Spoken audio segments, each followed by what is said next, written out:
YouTube was in with this balls down back with another one, man. This video, we got something crazy, bro.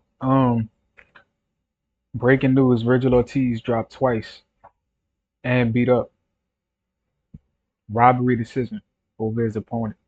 The crazy part is, man, I actually fell asleep before the main event could happen.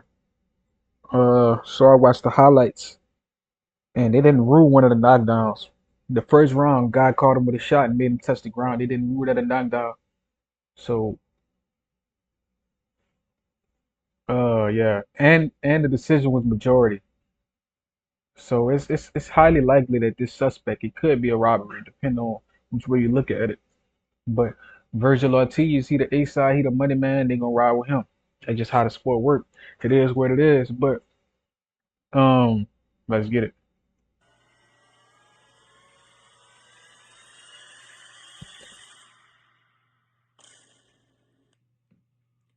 What's good, YouTube? It's your boy, Blue Blood Sports TV, back at y'all with another one. So, Serhii Bohachuk defended his WBC junior middleweight interim title against undefeated Mexican superstar title contender Vergil Ortiz Jr. In this fight, this is what I expected. I expected a hard-fought, grueling, action-packed fight, and that's exactly what we got. A hard-fought, grueling, action-packed fight between Vergil Ortiz Jr., who was undefeated, and Serhii Bohachuk, who was the WBC interim champion. Well, with that said, uh, Vergil Ortiz got dropped in the first round. Then he got dropped in the eighth round. And Serhii Bohachuk had an answer for everything Vergil Ortiz did tonight. Every time Vergil Ortiz hurt Serhii Bohachuk in this fight, Serhii Bohachuk answered right back and hurt Vergil Ortiz. Now, last week, everybody was complaining that Terrence Bud Crawford didn't do enough to win the title from the champion Israel Majimov. Well, if Terrence Crawford didn't do enough, Vergil Ortiz for sure didn't do enough to win this fight tonight. Serhii Bohachuk deserved the victory over Vergil Ortiz tonight. He wasn't getting credit for punches that was landed, and kudos to Gabe Rosado because he did a way better job than last week's commentary. He was way better. Okay. It's amazing to me that we can watch Crawford. You know, Crawford fought a guy that was stylistically tough, but at no point did we see Terrence ever really hurt, ever really out of his depth, or ever shook. We saw Virgil get rocked twice and touch the canvas, bro. Like, and I saw him stand in the pocket with his hands down, which is a bad habit, bro. If he fights Bud in that manner, bro, he's going to sleep. Everybody keep talking about size, and that's true. Virgil is a big dude. Him and Jamel Charlo might be around the same size, 5'10", 5'11". But Bud has a way of using your weight against you. You know, a lot power revolves around weight, speed, torque, and how you transition your weight from front foot to back foot or vice versa. If you give him the weight that he needs, he's going to knock you out.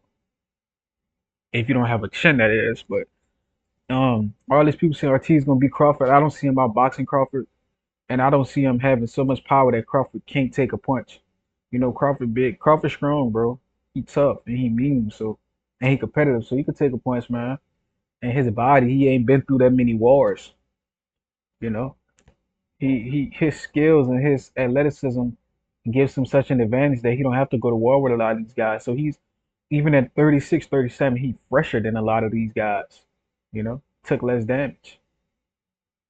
But he was missing things that was taking place. In the 12th round, Serhii Bohachuk landed three right hands and a left hook and hurt Vergil Ortiz bad. And they continued to talk about what Vergil Ortiz was doing, completely ignoring what Serhii Bohachuk did in this fight. Now we know Vergil Ortiz is the bigger draw. He's the bigger name, right? He's essentially the A side, and he's the money man, right? And they're looking to make Terrence Crawford versus Vergil Ortiz Jr. And I tell you what, Vergil Ortiz is going to get stopped by Terrence Crawford. And after the fight, he was asked about His Excellency Turkey Al Sheikh and Oscar De La Hoya agreeing to make a fight with Terrence Crawford next. And he said, let's do it. Not very convincingly. He said, I want to test myself against the best. He's pound for pound the best. At first, he stated that I'm the best fighter in the world. Then he said, well, Terrence Crawford is pound for pound the best fighter in the world, but I want to test myself against him. And they said, well, you the WBC interim champion. He said, yeah, now I got to face off against Errol Spence, Sebastian Fundora winner. What? And he's looking for a Tim Tszyu fight. He's not looking to aggressively pursue Terrence Crawford in any way, shape, form, or fashion. And if they make a fight with Terrence Crawford, and I like Vergil Ortiz, styles make fights. He has nothing for Terrence Crawford. I was convinced before, and tonight I'm even more convinced. He cannot see the right hand. Hooks and uppercuts laying convincingly. He cannot fight going backwards. He's going to be in trouble against Terrence Crawford, who's athletic. He's elusive. That's a bad matchup. But nonetheless, congratulations to Vergil Ortiz. One thing he did show was heart. And he hurt Serhii Bohachuk a few times. He just couldn't close the show. And he got dropped twice. And then he got hurt multiple times. Serhii Bohachuk won this fight tonight. But the money man got the decision, period. And let's see what the future holds. Because Vergil Ortiz sounds like he wants to fight Tim Tszyu, or he wants to fight the winner of Sebastian Fundora and Errol Spence. He don't really want no parts of Terrence Crawford. He could have been a mandatory for the WBO at welterweight when he fought against Bro, all this overhyping. I understand, like the thing about boxing is it's so racial. Like people have their favorite boxers. People identify with certain guys. They see themselves in certain guys, which is understandable because we all do it. But when you overhype these guys and you don't even acknowledge the facts, the skills, the ducking that these guys do, then it becomes annoying. Then I have to acknowledge it. I'm like, bro, you overhyping this guy, but he ducking everybody. You know, Lomachenko, they overhype Lomachenko. Lomachenko duck everybody. He ducked Shakur for the WBC fight. He ducked Tank just now. Uh, Ortiz told Boots to wait like 4 years before he fight him. Like it's crazy shit people do, but they get overhyped, and I'm just looking at it like y'all can't be serious, bro. I can't take this shit serious. Like I'm just laughing at it because it don't make sense, you know. I laugh at the hypocrisy. But hey, y'all, show Blue Blood channel some love, man. I'm gonna call it at right now. And look, like, comment, subscribe. We're on the road to 2K subs. I know we're gonna get there. I love y'all till next time.